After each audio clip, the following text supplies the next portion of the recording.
I worked at an OEM. I worked at Nissan North America.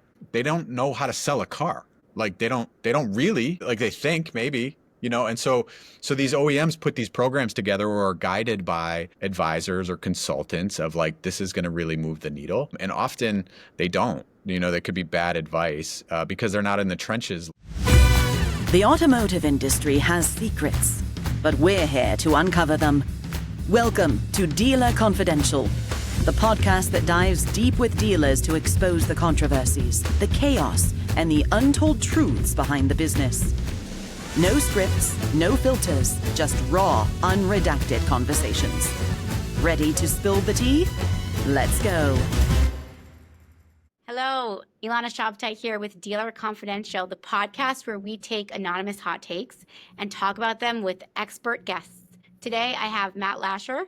Matt, how are you doing? Ilana, doing awesome. Thank you for having me. I don't know, should I like block out my face here so like you can't and like blur my voice a little? So we keep the hot take anonymous just to keep things simple. But if we had the ability to bring on anonymous guests, that would definitely be my next choice. But thank you for opening up the podcast with really who you are. I love it. I've known you for years now. We actually met on a previous podcast, which is awesome. I built our relationship from that. Matt's the former director of marketing at West Herr, although always connected to the business through family. So it's always really nice to have you on. West Herr is a 40-store group in Buffalo, New York, with over 20 OEMs. That's going to become relevant when we talk about the hot take. And now he's president of Streamline, which is a fintech startup that came up actually out of West Herr, which is awesome. We love a good startup that's actually connected really, really strongly to the business and helping bring solutions based on the retail side and the challenges that you faced. Tell us a little bit about that, and then I'll talk about the hot take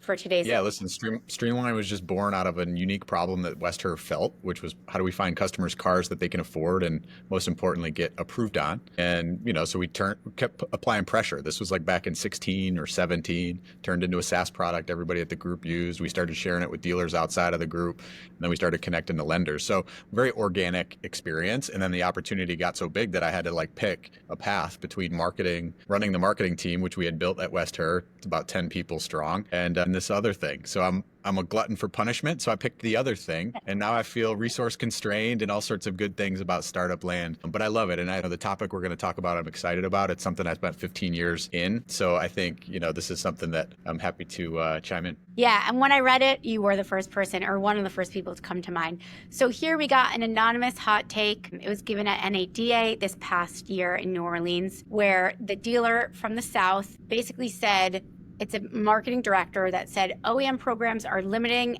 and they're getting a bit tired of them. There are softwares that they want to work with that they can't because they're not in program. And the softwares that are in program aren't properly even integrating with their existing tech stack. So how do we make this better? What's some advice? Again, especially someone who was managing 20 programs, how can we help out this dealer who's obviously frustrated? There's lots of really evident examples of this. I can go way back 10 years ago or so when Stellantis introduced a Shift Digital recommended digital marketing program. West Herr had been doing digital marketing, paid search for itself for 5-10 years prior, right? And we were doing just fine. And what we saw was click inflation and more costs and less effectiveness and basically a rising up of the bottom dealers to some average, but it punished the innovative dealers that were sort of up here and already doing something. And so we see this with websites, right? You have to use a variety of websites. West Herr has over 20 OEMs that we work with. If you go through all of those required programs, there's only about 3 website companies that you can use if you wanted to use one vendor, right? A lot of dealer groups aren't structured like West Herr, very dense, located all together. Most dealer groups the size of West Herr are all over the country. So they don't always necessarily care about the same tools, within the whole group. But some of that's just out of survival. So because you cannot actually get all these tools to work together.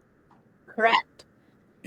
One story I think worth sharing just about OEM programs. I'll share about Ford. Ford many years ago introduced Auto Alert as a preferred lifecycle marketing tool for Ford dealers, and it was to do targeted incentives for people. And they say, hey, get on the program. We're already, and West Herr was like, hey, great news. We already use Auto Alert, right? So we had to enroll in the Ford version of the program. Okay. Right. So we had already been paying what we'd been paying. We enroll in the Ford program that's now subvented and negotiated by Ford, and it was more money. So But does I that got, matter to the dealership if it's co-opable? Yes. well, I mean, it's all cost and stuff. Like, it just seemed silly though that like, Right. No, you're that absolutely was, right. I'm just wondering at bottom line, and should the dealer actually care if they're getting the money back? I don't know. I'm not sure. well, I just look at it as like cost is cost. You know what I mean? Yeah. Nothing in life is free. So the Right. dealer's paying for it in the cost of the car or our contributions to co-op or whatever. But Right. I know what you mean. it's an That cost example goes of more like out. Yep. sometimes, Yep. but I think so. This individual dealer that sent you the hot take, I think needs to also, try to deploy some empathy towards the OEM that's trying to manage a dealer network of, 2,000 dealers or however many, because it comes in all shapes and sizes. As you know, Ilana, we work with all these different dealers. There's no exact like one size fits all. And I think ultimately some dealers are good. Some dealers need a little bit of help, right? And I think the Right. OEM's trying to figure out like how do we provide guidance, structure, innovation, and move the ball forward. The OEMs, though, conversely, also need to deploy empathy about what they don't know about the dealer process. Like many people that I interact with on the other side of the fence now, I'm a vendor now, right? So like I put my vendor hat on, or I interact with maybe lenders or OEMs. I worked at an OEM. I worked at Nissan North America. They don't know how to sell a car. Like they don't really, like they think maybe, and so these OEMs put these programs together or are guided by advisors or consultants of like, this is going to really move the needle. And often they don't, that could be bad advice because they're not in the trenches like maybe this dealer that wrote in is talking about, because they feel it very deeply. When you're on the front line of this interaction with a customer or customers every day and the pressure you feel to have your business make money and move along, you want to be innovative. You want to work with, the Fullpaths of the world or the auto geniuses of the world or whatever. You like as an entrepreneur, you want to do that. And then you feel constrained by the OEM. Where I always balanced this in my mind as a dealer group was, look, we don't build the Chevy product or the Ford product or the Subaru product or the Toyota product. So we have to be respectful of that fact. And it's a privilege and an honor to be able to sell that stuff like through a franchised monopoly system. So you do have to play the game the way the rules of the game are. But I think the best way to navigate that is not really to complain about it or like, it's mostly have conversation with your OEM in particular and say, here's what I love about this tool X, Y, and Z. Here's why I think it would be good, right? And try to open people's mind and channels of communication. But I just got to add, like from the vendor point of view, vendors are really often desperate for these OEM deals. And it comes with a lot of like unintended consequences of like managing scale, customer service, execution. Buying, like training, maybe you might be beholden to that OEM and it's like your entire business now. Right? Correct. So then it maybe changes how you innovate or changes what you do or whatever. So like this whole network works. You got the OEM, you got the dealer, and you got these vendors. This whole ecosystem works together, but there are really interesting unintended consequences. Yeah, I agree. And that's actually a really good point that like from the vendor perspective, I think it does. It dictates a lot of the innovation and everything else that you mentioned, but it also cuts into margins. Like as much as you open up the network, at the end of the day, it's also cutting into margins. So it's just something to think about. But back to what you mentioned about vendors sort of like dealers sort of advocating for the right tech. In your time at West Herr or even at Nissan on the flip side, were you ever part of that? Like, did you ever advocate for a system that wasn't actually OEM approved? Like, what were those conversations like? Yeah, I've been in a lot of DMA meetings and tier 2 sort of level conversations of like what's possible, and I think some of it is patience. It's hard to chase shiny widgets, Correct. because like next year you're going to want a different thing. And I think that there's definitely a lot of that in our industry and there's a lot of distraction and there's a lot of like, oh, this is the way, and you look at some of these like AI solutions, like we're sort of building the plane as we go. Right? And trying to be on the forefront. So I think some of it's patience, but mostly just developing genuine relationships and authentic, respectful points of view with each other. Like we don't always have to agree, right? But we can talk about here's what I think and here's why I think it. Would there be an environment by which we can make that happen? Right? It's a longer process than you'd like. it to be, right? Yeah. As a dealer. Dealers are so month to month and we're like, hey, we want this thing now. Yeah, for sure. I also think that again, I think we're giving a lot of grace to every player here, which is important. What's hard for me to see, and I'd love to talk about it a little bit just based on your experience, is the tech that's in program doesn't always integrate with each other. And I just feel like we've gotten to the point where there should be this underlying requirement for any in-program software to just seamlessly integrate with anything else that dealership is using without having to pay fees and without having to pull teeth. Let's just get to some open API ecosystem, and OEMs can really help with that. That's something I just feel like I've been advocating and talking about for a while. Do you feel like it's so not realistic at this point? Do you feel like OEMs are thinking about that?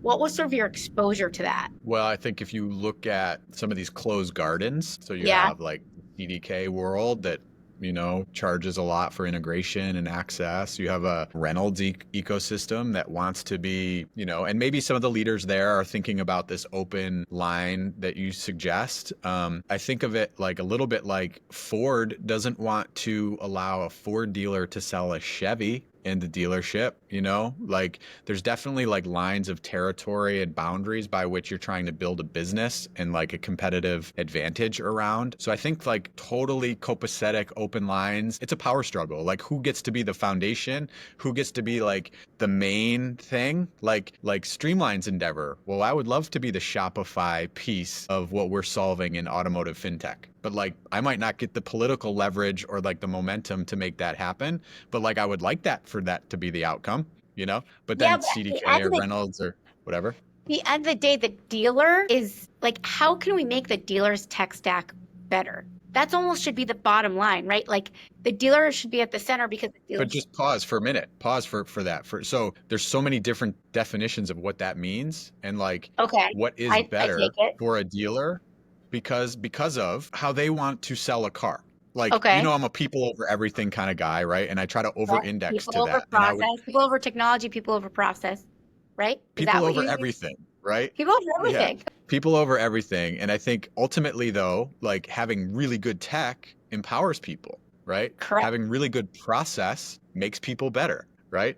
So I'm a believer in those things, but some people, if I had a single little shop, one dealership, the customer experience would be better than the West Herr experience. And I say that some humbly. I don't mean it West Herr's not doing a great job. I mean it it's a big business, 40 dealerships, 3,000 employees, a lot of lawsuits and chaos and, movement and capital improvements and all the things. And so if you're a single boutique little shop, a high-end luxury experience, you can know every customer, their kids, what they need next, where they're going to dinner later, people at a different level, which affords a sort of a different experience, like that Ritz-Carlton experience versus the Hampton Inn or whatever, and so I think what is a good tech stack for a dealer is so all over the map right now. Should it be an all-in-one ecosystem, A to Z sync for a sales process thing, or a Upstart, or a tablet type ecosystem thing? Should it be flexible? So you have gateways and points that allow for different tech.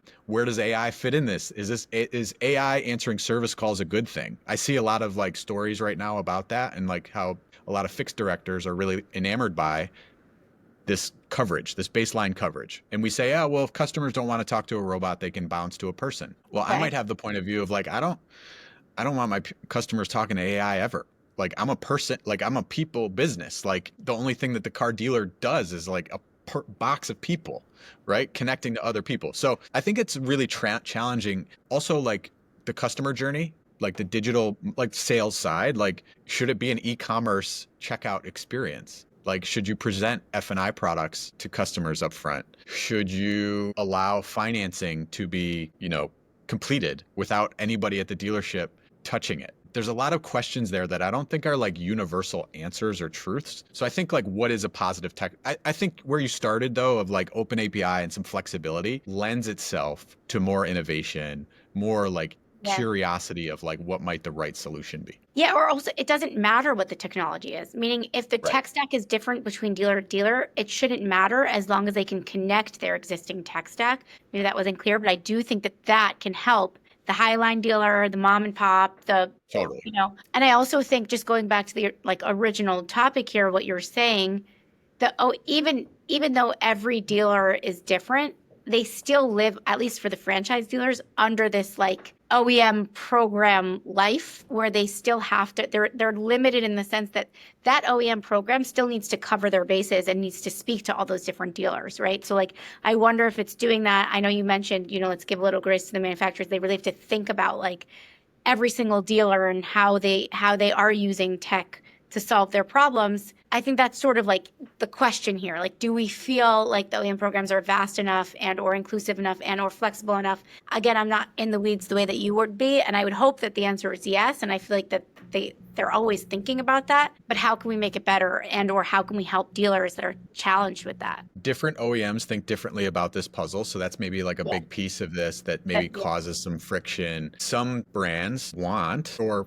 align to some sort of seamless transaction. They maybe look at a Tesla or some of these other brands that have done, vertically integrated type things. And they're like, hey, this would be better. Let's do that. And they're ambitious in their journey that way. There's other brands that are also very protective of themselves. Like they might position themselves as like this tier 1 luxury brand. I've seen such a disconnect with like some brand, like I'll just call one out, maybe Mazda. Mazda internally positions themselves as like a tier 1 luxury brand. Like, just so you know, here in Israel, Mazda is a tier 1 luxury brand, okay? So, no, this is cool. So, like, it's like Volkswagen. Like, Volkswagen's all over the map. Some places in the world, it's like high end, and like some places in the world, it's like budget, right? Like, if you have a Mazda SUV here in Israel, like, you're doing just fine. You're rolling. Yeah. You're rolling. Well, bring that to Buffalo, New York. I'm not sure that's the same truth. Oh, I know. Right? But everybody inside Mazda, like, to their credit, has drank the Kool-Aid and like they believe in where they're going from a brand perspective, quality of product perspective, whatever. But like their perspective of how the dealer should operate is through this particular lens. But then the dealer's sitting over here like not catering to tier 1 luxury customers. They're not the same people as like buying a Mercedes, It's different. And so like we sit over here and like, dude, like, do you know, like that's not who's coming through the door, And so sometimes there's a disconnect in how we're perceived or how we want to be perceived or where we're going. We're like maybe the OEM's too far in the future, because you do have to do those product planning cycles and those like every 3 to 5 year sort of things. And, you look at like Jaguar, this interesting brand. They just bombed away or like exploded their customer base for the pink, Neo. I was just thinking about that when you brought up the Mazda example, but I felt like it was, I think they lost half their customer base with their recent. I don't think they care. They're like, we're going to go get a new customer base. Yeah. Which is cool or interesting, daring, Yeah, whatever. very daring. Yeah. So I would say broadly, my perspective, Ilana, here is the OEM programs are not sufficient for innovation for dealers. They're restrictive. And sometimes they're restrictive on purpose. Right. Like the OEM doesn't care that they're restrictive. They're like, no, that's good. We want this e-commerce solution. Yeah. No, but I also like what you said in the beginning, which is like dealers need to know how to play the game. At the end of the day, they're not making the cars, right? So like play the game, figure it out. But of course, also like be innovative. You got to figure out how to strike that balance, which I'm sure is difficult for dealers while they're also just trying to sell as many cars as possible and stay competitive. So. Well, and by the way, do you really believe you want to be innovative? Like, are you going to really invest in it? Right. Well, that's like innovation comes with failure. Innovation, like look at Sonic Automotive. 5-6 years ago, they spent like $50 million on this like iPad gateway solution, whatever. Well, guess what? Like technology jumped the shark, and like everybody's like, I don't need an iPad. I could just like do this thing. But, like, they like swung and like maybe didn't connect all of that. So like, it's a risky game out there. Failures, correct, but you won't get anywhere without it. So I agree. You got to be true to yourself on if you actually want to be innovative and take those risks. And be okay to fail. And for an example, outside of auto, let's talk about this. Pepsi just bought Poppy, which is a prebiotic drink for $2 billion. 4 years ago, they tried to launch their own drink that was prebiotic, whatever. It didn't work. Pepsi, they're the bazillionaire, global conglomerate, right? Like if they can't pull it off themselves, but they bought something that gained market traction or whatever, because it's nimbler, it's a little, wiggling through the cracks, making those deals, and got to a sufficient enough scale to be like, okay, cool, we're gonna like go into the mothership. I think sometimes that's what it, but Poppy is one of 1,000. Right? Carvana can't break into the industry, just bought its first dealership. Maybe it's on something. I don't know. Right, no doubt. Or they're preparing to get acquired by Amazon, and they're like, you need to have some, whatever. Right. Yeah, that's also true. Could be. We'll have to check back here. But anyway, this was awesome insight. Thank you so much. I love when people come on here and are super brutally honest, and I knew that you would be the perfect guest for Dealer. Hopefully I was that. Do I get to still work in the industry? I didn't say anything too controversial. No, you're fine. And if something happens, just blame the podcast. I'll take the hit. It's okay. But thank you, Matt Lasher. And to our listeners, if you like this episode, Dealer Confidential, you can find us on all your favorite podcast streaming channels, Apple, Spotify. You can also find us on fullpath.com/podcast. So thank you again. Like and subscribe. Thanks for listening to this episode of Dealer Confidential. More secrets, more controversy, and more truth coming soon. Stay sharp, subscribe, and we'll see you next time.